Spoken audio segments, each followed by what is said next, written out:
Hi again, I'm Jack Lesenberry, and welcome back to Politics and Prejudices, the podcast. This is sort of an evolution of the column I wrote and the radio commentaries I did for many years. I hope you enjoy and keep listening. You can also catch up with my writing and essays in any podcast you may have missed on my website and blog, lesenberryinc.com. That's ink as an ink pen. Perhaps the best thing about being a journalist is the fascinating people you run into along the way and their fascinating stories. And the purpose of these is to bring some of both to you, along with their perspective, and some of my own irreverent thoughts. So please settle back and listen and stay tuned afterward for my signature essay on this topic.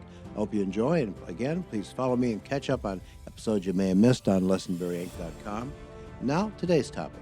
Whatever your background, income, or status, you're concerned about crime. It affects everyone. Some crime is as old as humanity itself. Murder, theft, burglary, but also new types of crimes. When we were young adults, at least people the age of myself and the gentleman on our panel, nobody ever heard of cybercrime, and fishing is something we did in Lake St. Clair. There were drugs, but I guess nobody had ever heard of fentanyl or crystal meth. Police didn't wear body cams. It was a world that in some ways was very different, and others pretty much the same. What's really happening in terms of crime today? We're told that violent crime is down, but what does that mean, and how can a person best protect themselves in this sometimes frightening age? Well, today we're lucky enough to have three gentlemen in the studio who know more about crime than just about anyone, the sheriffs of all three major metropolitan counties. Michael Bouchard's been sheriff of Oakland County for an astonishing 20 years.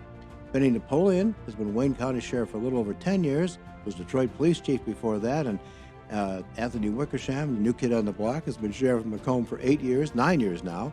But he's been with the department for a third of a century and has held every rank and done, I believe, every job in the department. So we've got a wealth of experience here. And gentlemen, it's an honor to have you all here today. Thanks, Jack. So Thank you. I want to start by asking, criminals don't usually respect county lines. So do you three guys cooperate on a lot of stuff? Oh, absolutely. Yeah, we're like brothers. We we enjoy each other. We get along great. We get together periodically. Usually we have a regular lunch. In fact, we have one scheduled today. Oh, wow. We have an arrangement that if I've got something that they can use, it's theirs, and if they have something that helps us, it's ours. And so So you're sort of the Three Amigos. absolutely. Definitely you have to be. You know, each one of us runs the county jail, and we can guarantee you that the residents that come through the county jail will visit all three county jails at probably some point. It tends to be the case. Well, I'm sure you keep a nice establishment, but I'm going to try not to visit it. I think a lot of folks, we were talking before we started, I think a lot of folks really don't understand the difference between sheriff's department, sheriff's deputies, police departments, and it's somewhat different in every county, correct?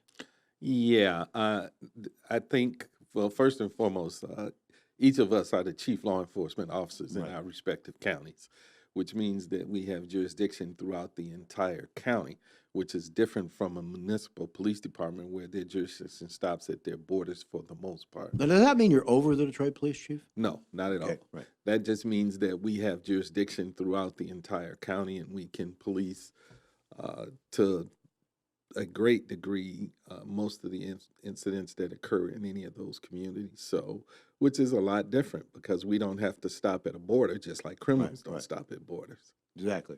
Now, but you're not first responders. Not to Wayne County, but I think Macomb and Oakland both have first responder responsibility. We're the police agencies for 6 communities in Macomb County, and also in the northern part of the county. That means they don't have their own police. They don't have their own police departments, and they contract with us for police service, and it's full Same service. with us, yeah. full How about in service Oakland? policing. Same with us. We're actually the largest, one of the largest police contracting agencies in the country. We have 14 communities and almost 400,000 people under our contract. So just that side makes us the That's second a pretty largest. large police department. Yeah, that makes us the second largest, only to the city of Detroit Police Department by itself in the state. And the other thing that we do that we all try to do is help our locals. So our chiefs call on us for lots of things. We at Oakland County provide forensic lab services, DNA, SWAT, auto theft. We run narcotics enforcement for the county, computer crimes, helicopters, dogs, pretty much you name it. And then we all also do Marine Division, so anything that happens on the water, anywhere in the county, we're charged with under law. that responsibility. So we have dive and rescue teams. Pretty much anything you can imagine in terms of support service, we provide 24/7 to our local chiefs, and they call on us a lot. Fire investigations, we have a fire unit, arson unit. So all that's in addition to our primary patrol areas, which include a lot of communities you would know, like Pontiac, Rochester Hills. My guess Clarkson. would be that you maybe end up doing even more of that because everybody's budgets are tight, and I suspect that you may have other cities that are thinking about getting out. Well, I think at least in Macomb County, I think we're at that point where everybody's pretty much stable. We were talking, before we went on the air here, and, we're not out there looking for more work and Right. taking on more responsibility. But as a sheriff's office, if a community, and that happened with 2 communities in Macomb County, the city of Mount Clemens and a small village in New Haven, where they got into financial trouble and were looking for an out from a law enforcement perspective, they came to the sheriff's department, and we now provide the police service in those communities. In Wayne County, there are several communities that are still struggling with their finances, and many of their departments have been decimated. Some of them cut as much as like 60%. So they're trying to figure out how to continue to deliver services. Clearly, it would be more economical for us to come in and police it because it wouldn't be a lot of duplicity. But again, I'm not going out advocating it. I'm here if they need to help. If they want it, then we're willing and capable of providing it. So you would be first responders in those communities? I would be. Right. If in fact they choose for us to be. But, people like to hold on to their police agencies, and they want to be in control of the people who are patrolling their communities. Sure. I'm not really opposed to that. But some economics won't just allow it. So we have to be ready if that happens. The one important point to make, though, is that when we contract with a community, they get to tailor what they Right. see in terms of services. It's a la carte. They pick what they want, and we only charge cost recovery. So we make nothing on it. It's no. So Oxford would likely have different needs from Hazel Park, for example. Exactly. So whatever they need specifically to the community, they may want a desk officer. Like Pontiac has a desk officer 24/7 because they get walk-in traffic. A lot of communities are more rural. They don't get walk-in traffic, and it makes sense to stick an officer at a desk. So all of that is a la carte. But as Benny said, the price point and the consolidation and the savings. So when we assumed operations in Pontiac, we saved them $2.1 million and added over 30 people to the road because we run very lean, and we run most of the command structure from the central part of the agency and not budgeted for that local community. Do you have enough people to do the job you need to do, this complex job? It's a challenge. I mean, we cut 165 positions in the budget downturn and have got 2 back. So, we're running lean like every police agency in the state. Police agencies are down, and of course, this most recent budget didn't help. In Lansing, the governor vetoed and eliminated 120 deputy jobs statewide instantly with the stroke of a pen. Aren't they still struggling to try to get that back as part of the reconciliation? We are. I actually pulled her aside on the other day when Benny and I were together at a dinner, and I proposed an idea to her, and she seemed interested. We'd like to get secondary road patrol back to what it was when it was originally started in '78. It's been decimated. It was almost 400 deputies, and now we're at 120, and she wiped out that remaining. So we'd like to see that back because that covers the whole state and really helps everybody. Well, but piggybacking what Mike said, I'm 200 people short Right. every single day, and I'm having a very difficult time recruiting. I mean, these guys have better compensation packages and retirements and all that. Mike's always stealing my people. So Sheriff Wickersham, Well, I can jump right in there, and I'll tell you what I'm experiencing, but go ahead. I figured you probably had too many people and too much money. No, not fair. We weren't, and I've said this publicly because we're looking at trying to get a new facility, a new jail. Right. We're still using the 1950s and 60s facility. And there have been some problems. And there have been press reported. some problems that again, don't want to go into details. Right. Some that we're taking some issues where some of them are just, anybody can sue anybody. Right. And nobody follows up on what happens in the court. But we're just looking at trying to get people and trying to get them to stay. We're not properly staffed in the jail. We never have. So we're looking to get our numbers back up so we can properly supervise inmates inside the facility. But from a road patrol's perspective, when Benny talks about, we're getting a little bit paid, I have to sponsor people. I have to send them to the police academy. So I pay them for 17 weeks, and I pay that $6,500 to the college to get them trained. And then they go. Yeah, and then they go work for a smaller department that's paying more and Right. has better benefits, and that's really a struggle for us. So you can't require them to spend a certain amount of time working for you. No, we're looking at some agreements through the legal department to see what kind of finances maybe we can recoup, Right. for sending them. Well, but let me just tell you this. We had that in Detroit. They took it to court. We lost. So there's precedent out there. yeah, Sheriff Benny Napoleon, what does a new sheriff's deputy in Wayne County make? So about 36,000. How about Oakland? A bit more than that. Yeah, quite a bit more than that. and I think it's about 47, and then Is goes that up from there. Is that adequate to attract decent people? What a lot of the new employees are looking at now, and really, I think we can all imagine and speak that when we started in the business, we just looked at the bottom line. How much am I going to make an hour? Right. Because that's what young kids and Sure. we're looking at. What am I going to get paid? Now these kids are looking at what I'm going to get paid an hour. They're educated now. They're looking at what's my pension benefit going to be? Is it defined contribution or is it defined benefit still? And am I getting health care at the end? So we're having a hard time because our deputies will max out, I think, right around 66,000. And there's some communities in Macomb County, and I don't know how they survived, but they did, and they're paying 75 and still have a pension. Well, I'm a little older than you guys. We're all of us over 50, shall we say, and I don't think any of us thought about that when we were young, when you take your first job in your 20s. Maybe you were, Sheriff Bouchard. You're always a forward-looking guy. But No, I didn't, and that's going to be reflected in the lack of pension. I don't have a pension in Oakland County. I've been there 20 years. We got out of. I think you just heard him announce he's running for re-election. I'm sure of that. Here's sort of an abstract, just out of curiosity. All you guys are elected. Do you think elected sheriffs make more sense than appointed ones? Oh, absolutely. Tell us why. Because you get away from the politics. We don't have to. We are the only law enforcement people in the country that are elected by the people. So we get a chance to serve folks, and they get a chance to say, they give us a report card. Right. Either you're doing good or you're doing bad. If we're doing Right. good, we get reelected. If we're doing bad, we don't Well, you get guys must be doing something. Sheriff Bouchard's a Republican. You guys are Democrats, and none of you have had a tough re-election, as far as I can remember. They're all tough, but man. they're all tough.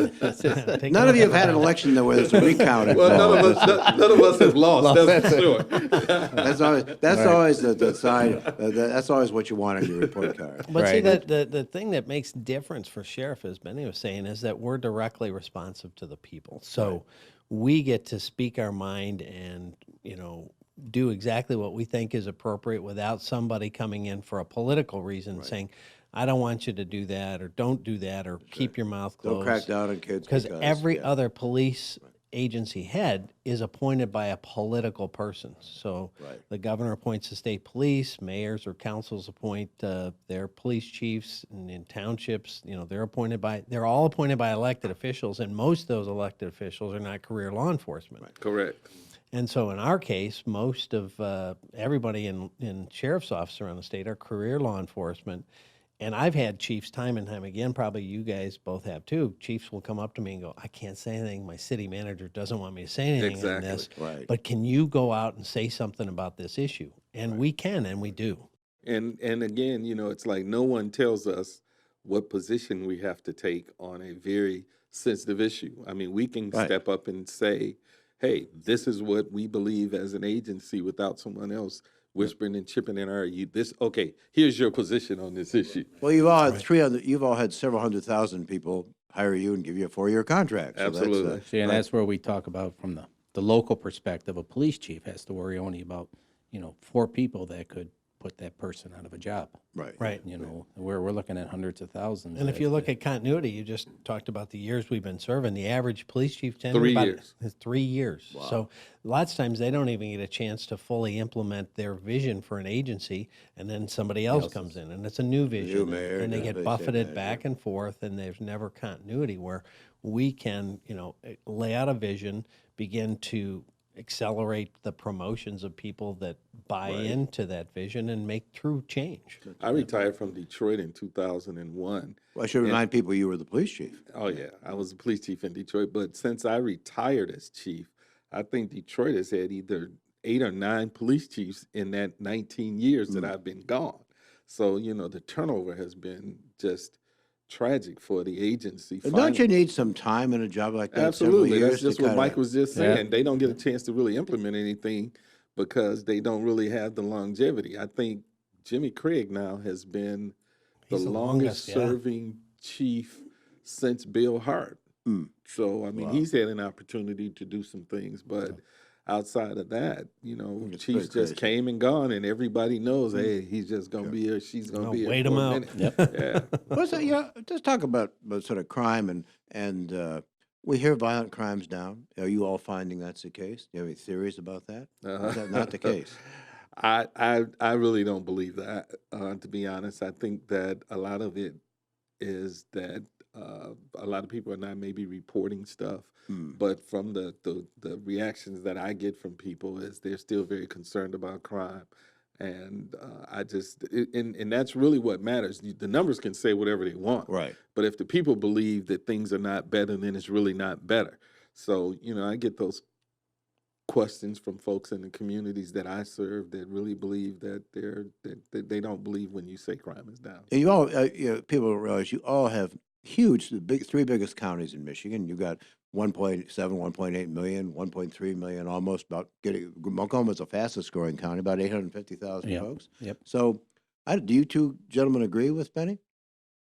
We see it looking at the numbers, and when you look at the statistics throughout the county, the reporting may be down or through the UCR crime reporting, but our investigations are still coming in. Whether it's armed robberies or assaults, homicides, criminal sexual conducts, our detectives are dealing with the Do you think cases. people are not reporting crime?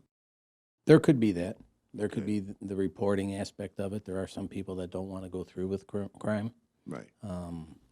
Well, it also goes to what Benny said earlier about a lot of the local agencies being decimated down 60%. If you're in a community that's been decimated like that, a lot of times they don't call. So, for example, when we assumed operations in Pontiac, 911 response time was 80 minutes. That's for 911. So if somebody, breaks into your car, a lot of those folks, they're not going to call because you're not coming for 80 minutes. If you call 911, you're certainly, so, and that one, lots of times when we would pull up in the beginning, when we assumed operations, they would go, you came, because they were surprised. And so, that begins to develop and people. What's in a response lot of- time now? all priority calls are 6 minutes or less. Well, murder's down. It's kind of pretty hard not to report murder, correct? It's down. Oh yeah, it's down a murder's always a pretty. Yeah. You can't disguise Homicide, that. homicide, I should say. Murder is a formal charge. Is the homicide down in Oakland? Yes. Same in what? This year we're down. Why is that? I think, a lot of different reasons. I think we all work better. I think there's more scientific advances. There's more cameras. There's more closures. There's, things like that. But, it can also be cyclical. And one thing I want to say, a lot of us, and I won't speak for my two friends here, but a lot of people are talking about criminal justice reform. And I'm all for it as long as it's really reform and it's surgical. So, for example, when they did criminal justice reform on the federal level in the First Step Act, in the original draft, they said you had to be convicted of a crime that was obviously one that sent you to prison and have had a gun in your possession more than 3 times to be ineligible for early release. So you could have been convicted twice for committing a crime and having a gun when you committed that crime and still get out early. And those are the kinds of folks that we see that time and time again, repeat. And studies have shown time and time again that folks that are carrying a gun in a crime are the ones that often repeat. So you think it should be a case-by-case basis? Well, I think they need to be smart about what reform is, because we know that statistically a very small number of people commit a very large number of crime. Absolutely. And the thing about it is, when you talk about these like mandatory sentencings and 3 strikes you're out, well, a lot of that is that discretionary. In California, if you were in Southern California, prosecutors were very strict on charging. If you were in Northern California, they weren't strict on Right. charging. So people who committed the identical crimes in different parts of the state based upon how the prosecutor decided to charge, someone in the southern part of California would be a 3-time felon based on the hard charging. Right. And then in the northern part of California, where prosecutors would drop the charges to something else, that 3 strikes wasn't working the same. So, I mean, you got to be very smart about, as Mike said, you got to be smart about reform and really have significant and substantial reform, and it has to make sense. Sheriff Wickersham, fairness. do you work well with the Macomb County Prosecutor's Department? Yes. We get along. Our investigators deal with them on a daily basis. Any type of death investigation we believe might be homicide, we bring them in and run the case by them. So, right now we have a good relationship with them. Same with you guys? Any Oh, problem? I absolutely do. But you might want to pose that question to James Craig. I've got a great relationship Yeah. with Judge Cooper and our agency. We get along well. We focus on making sure people get justice. You mean the prosecutor in your department? Judge Jessica Cooper. who I had still been call a- her Judge. Who had 'cause been an appellate yeah, court judge. right, and the before circuit she- judge and the district judge. So Before yeah. coming up, that's right. I get along with Kim great. She's She was a judge too. yeah, she's Kim Worthy, the yeah, Wayne she's a County very prosecutor. she's a very strong She's a- prosecutor, right, very supportive of law enforcement from my perspective. Are there, crime, it seems to me sometimes either there's trends in crime or there's the media picks up on trends in crime.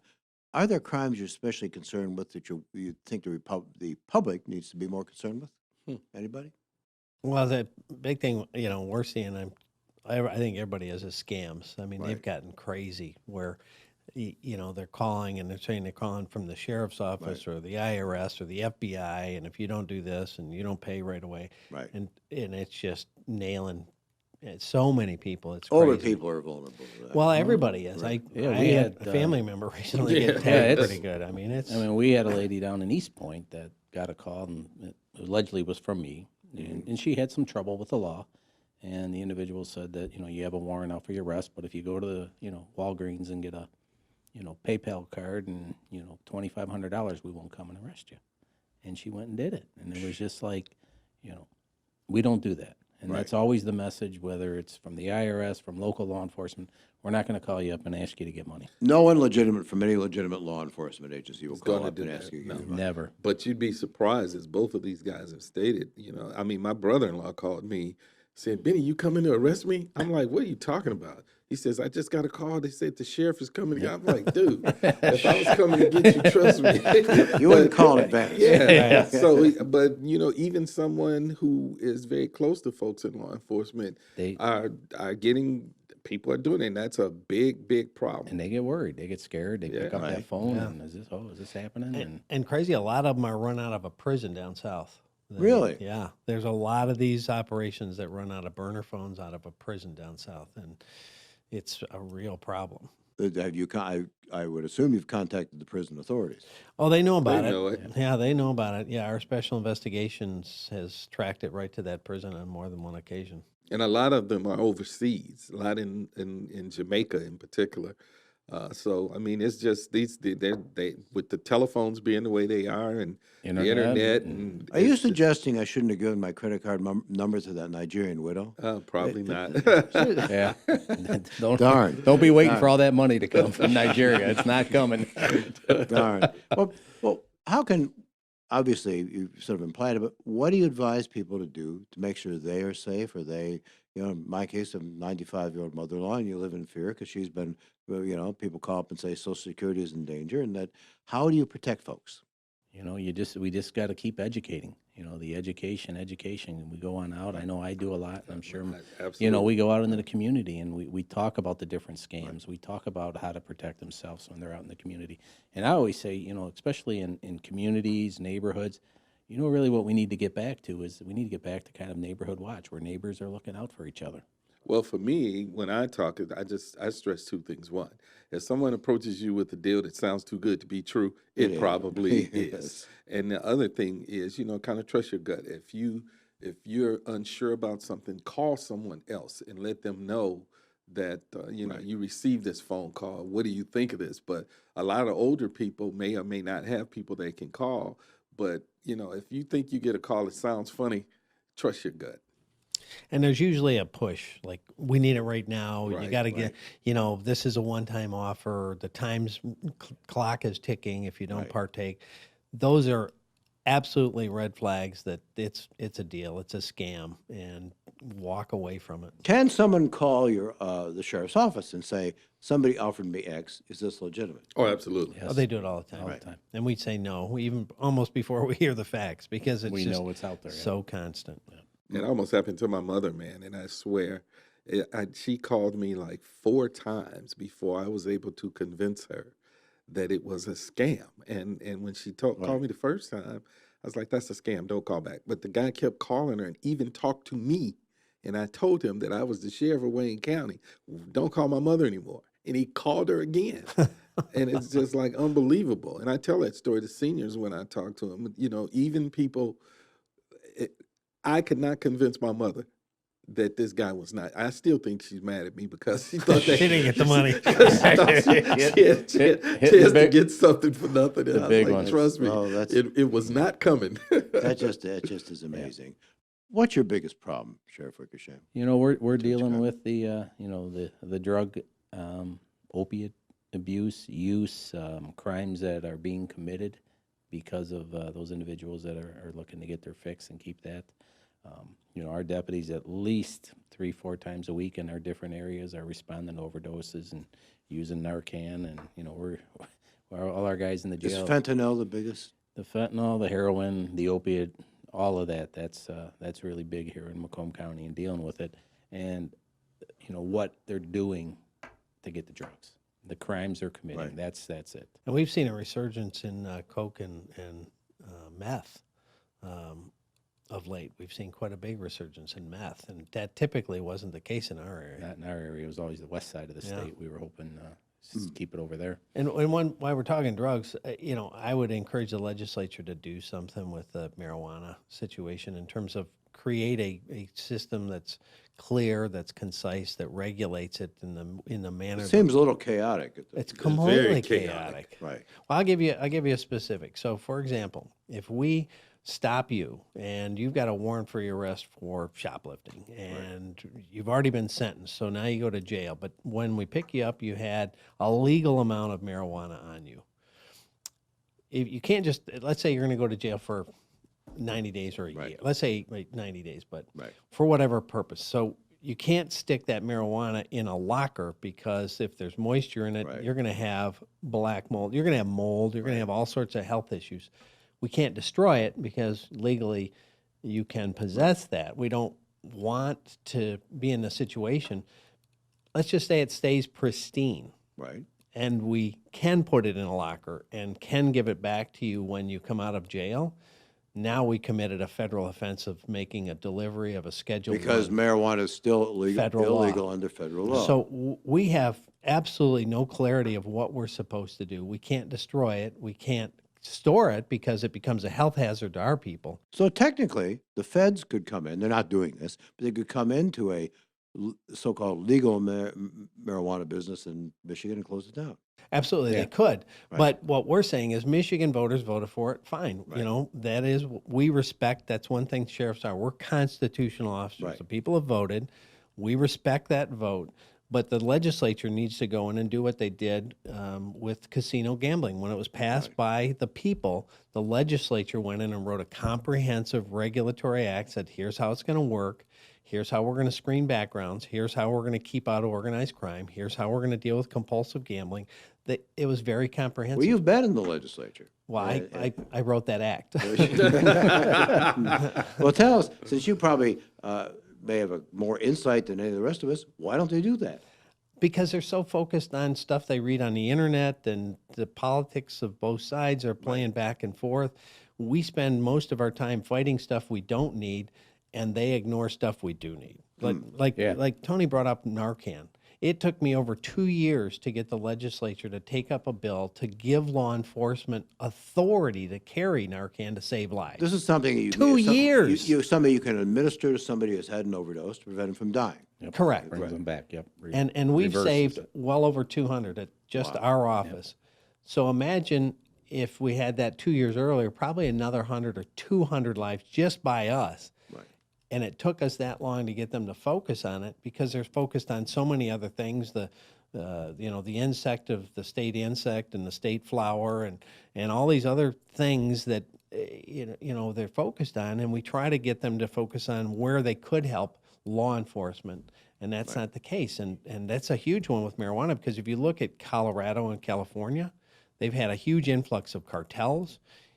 The governor of California recently said we've got to do more regulation to get out the cartels, to get the profit away from cartels and back to the legitimate business owners. So they've got a mess and they've got a regulatory structure. We have nothing, and it's just a problem waiting to happen. It's a little off the topic, but this is one more, in my view, it's one more indication why term limits don't work. I was about to say that, Jack. I think that, one of the things that the state really needs to examine, and I believe people on both sides of the aisle, if you really ask them, will tell you that we have to look at term limits and either expand the terms if you're going to continue to have limits or take the limits away, because I think it has totally disrupted state government. We have limits, they're called elections. Exactly. And if any of you gentlemen have been told, you can be a police officer for 6 years and then you can never do it again, who would go in the police work? And what kind of police work would we have? Yeah. Well, drugs as much of a problem as ever in Wayne County? Oh, always. We're all experiencing the same things. I think we've seen resurgence of heroin. Obviously, the prescription drugs are out. I mean, it's just that's a huge problem nationally. And Yeah, and the frightening thing is, when I was a kid, you thought of heroin addicts as being down and out jazz musicians or, prostitutes in the alley. I did a television show in Toledo with a bunch of middle-aged, middle-class women who'd become heroin addicts because it was cheaper than prescription medication. We're all seeing that kind of thing? Yep. Yeah, well, it starts in a variety of ways. You see, two of the most common pathways have been sports injuries or some kind of surgery. We see a lot of kids that get their wisdom teeth removed. They get them an opioid during that process, and they get addicted. They go out to the street to seek the same pill. That pill's $80 or $90. They find a bundle of heroin is maybe $30. There's a transformation, and they get hooked, or worse, it's got such a strength they may have fentanyl or carfentanil, and they die. What is carfentanil? Carfentanil is 1,000 times stronger than fentanyl. Yeah. Anybody have any policy suggestions how we could deal with that? Well, I mean, I think it's a systemic thing. We have to have diversion. We have to have treatment. We can't arrest our way out of it. Can't. So we have to have a systemic solution that includes all of that. And again, the legislature's focused on lots of stuff and not this. We've asked, a host of things on this front. There's been a lot that's been going on. I can at least speak in Macomb County. And I even think Southeast Michigan, we've done a lot more education than we have enforcement. I mean, enforcement we still have to do. You have to take people out. But, we used to be able to go and when we brought these people back, that overdosed, we gave them some options, go to the hospital, get some treatment, or go to jail. Well, now, legislature says, well, no, you can't do that. If they call for help, you can't arrest anybody, which is we're fine with, but we got to get people help. So we got to keep educating them. There's things going on educating the doctors, the medical field. Mike talked about the wisdom teeth. Do you need a 30-day supply of Vicodin, for your wisdom teeth coming out with 3 refills? No. But, those are what was happening in the medical field. They were writing these scripts. So the doctors are starting to get educated. We're educating them in the schools. A lot of programs out there. We have Hope Not Handcuff. I know in Macomb County where somebody could walk in that's, hitting rock bottom and I need help, and we make a phone call and people come and try and get them into treatment. So there's still a lot that we can do. We're educating. We still have to do enforcement. We still have to take, sometimes people to jail. We have to try and find where the source is coming from. I mean, that's just police work. Governor Milliken, who died recently, said to me a couple of years ago, he said the worst mistake he'd made as governor was signing that 650 life or law, that there were life sentences for anyone third time caught with a certain amount of heroin or cocaine. 650. 650. First time. Well, 650 I was mean, mandatory life. there's different philosophies. as I said, I don't think we can arrest our way out of it. We've got to have diversion, treatment, education. But the people that are profiting from other people's deaths, the people that are muling huge amounts, I think they ought to get hammered because Right. they don't care. They're killing people, and they honestly don't care. But You're talking about to the major dealers, the right. major suppliers. And to Tony's point, to the legislature again, when we save somebody's life, I can't call the probate court or I can't call the Department of Community Health and say this person just overdosed because it's a HIPAA issue and Right. we can't share information. I've asked the legislature deal with this so that when we save a life, we can connect them to some kind of help and it gets them in the process. I'd like to see maybe a probate judge or somebody take jurisdiction over them and say, we're going to get you into treatment. But we can't do that. And I've asked them now for 3 years, just like we did with Narcan. Right. Once we save a life, they're going to go back unless they get intervention. And we've saved some people's lives more than once. We call them frequent flyers, and we've actually had persons we've saved twice and then they die. In one day. And then they We've die a done one third day. time. Yep. That's, you agree? Oh, absolutely. It's we can't incarcerate our way out of this. I mean, I think we need to focus on prevention and treatment, more so on prevention, because Right. it's easier to stop a person from becoming addicted than to get them off of it once they get addicted. But I'm a strong advocate of prevention. Exactly. It's no secret that there's some people in Detroit, some people in Wayne County who just don't trust police, any kind of police official. That's true. How do you get beyond that? Oh God, easy. I mean, I think I spent my career in a police department that had very close relationships to the community. We did Right. so many things to reach out to the community. We had police explorers, police cadets, businesses united with officers and youth, the PAL programs, the chaplain corps, and it was on and on and on, the outreach that we had in the community. I'm a strong proponent of residency. I think one of the best things that happened in the city of Detroit is that officers lived in a community that they police. Now, I understand the flip side of that argument, but I think in a major urban area like the city of Detroit, I think it helped the citizens to be able to say that, that cop lives in the neighborhood, that cop's kid goes to school with mine, they go to the church. But then you had a court ruling that said you couldn't allow. Well, I think the state legislature did away with that. And It was Bouchard's fault, No, it's not. But so, I mean, there are a lot of things I think you can do, Right. but the most important thing is to be, transparent and open and Right. have officers who are involved in their community Right. above and beyond Sure. the 8 hours that they're working in law enforcement. And that has proven to work. Community outreach, community policing, crime prevention, these are cornerstones of the police mentality throughout the nation, and those that are successful with their communities have very strong programs. Now, Oakland County is a lot more affluent per capita than Wayne County, but No. you have quite you have quite a range. I mean, Oh, absolutely. There's some communities, Royal Oak Township, Hazel Park, that are certainly not as well off as some communities in Wayne County. Sure. And do you deal with any of this? People who are distrustful of police? Oh, of course. I mean, it's a natural reaction for anybody, and certainly more understandable even in minority communities that have historical reasons for it. I mean, I remember when I got back into law enforcement, I was driving down the freeway, and I looked in my rearview mirror, and I saw a cop, and I looked at my speed, and I looked in the rearview mirror, and I was like, wait a minute, I'm driving a police car again. I mean, it's just police are the disciplinarian of society, so there's always that kind of anxiety, and it's heightened in some communities because of past, wrongs, and we have to own those and fix those. But I'll also say this: that because we're such a 24/7 society in terms of news cycle, they have to fill content. That we also have cameras everywhere. So statistically, there's not many bad police officers in my mind in the country. No. But when they are bad, they need to be held accountable. Sure. And 100% agree with that. But Well, there's bad journalists, there's bad businessmen. There's bad everybody. That's right, Everybody, exactly, right. You got to police them, and somebody actually deal said with it. statistically there's less bad police officers than there are clergy. I didn't say that. I don't want to get struck by lightning. Right.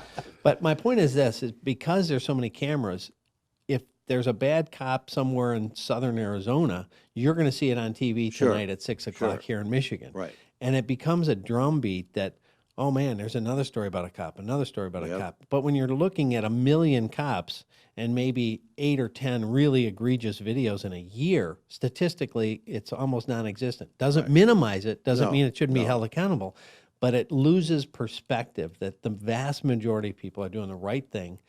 And we've created this dialogue that cops are the problem. And I think that's part of our recruiting issues. And you look at and also it's the part fa- of our engagement Yeah. issues. You know, you look at what social media is doing, and again, being able to post things real time.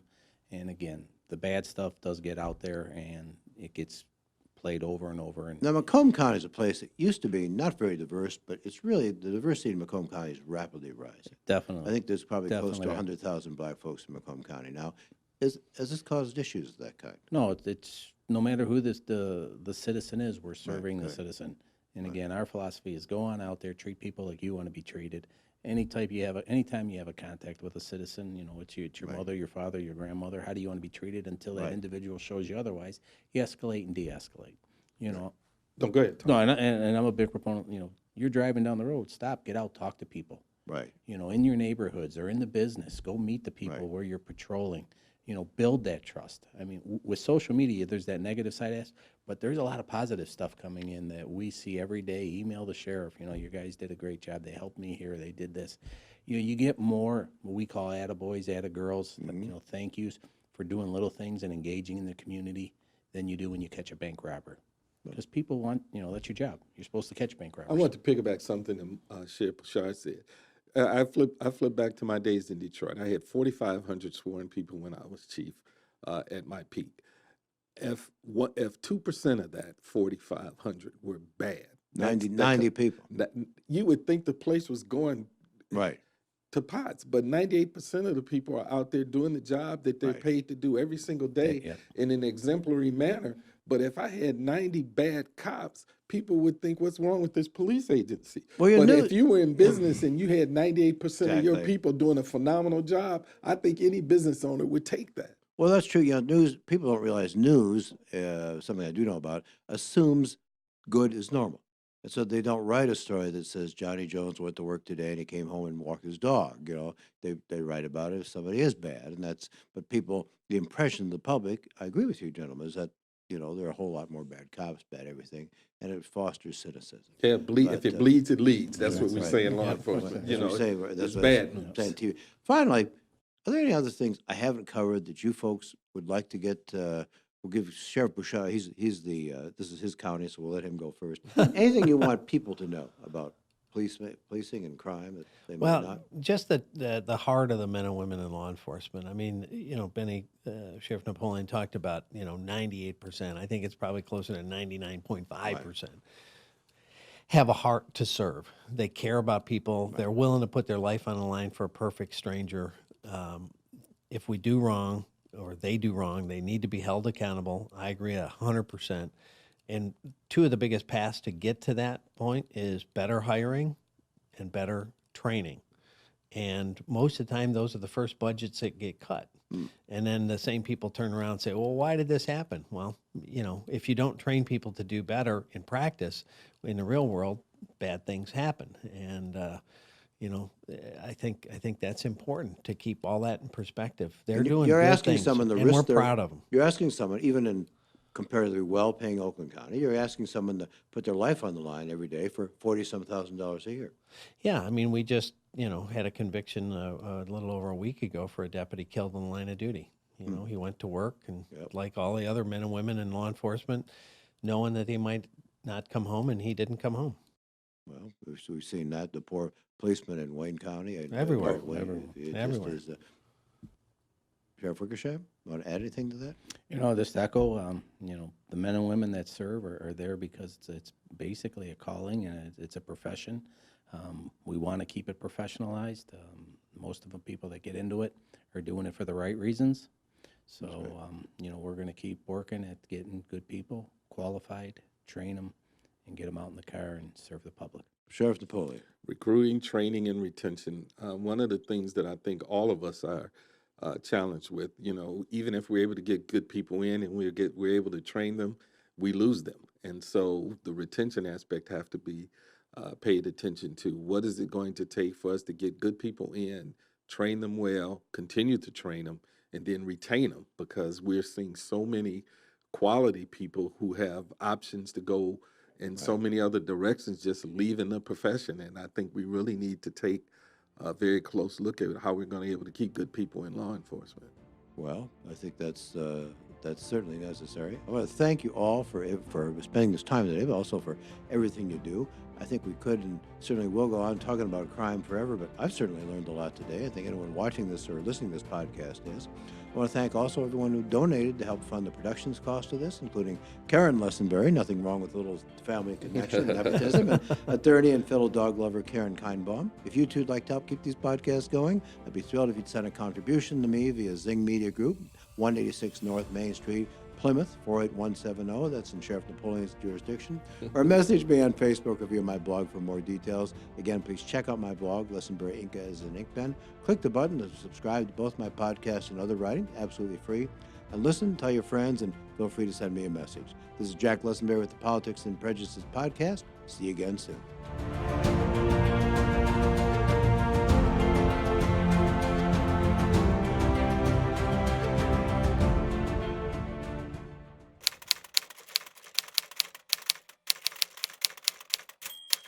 Police officers and sheriff's deputies and other public safety workers often have an antagonistic relationship with reporters.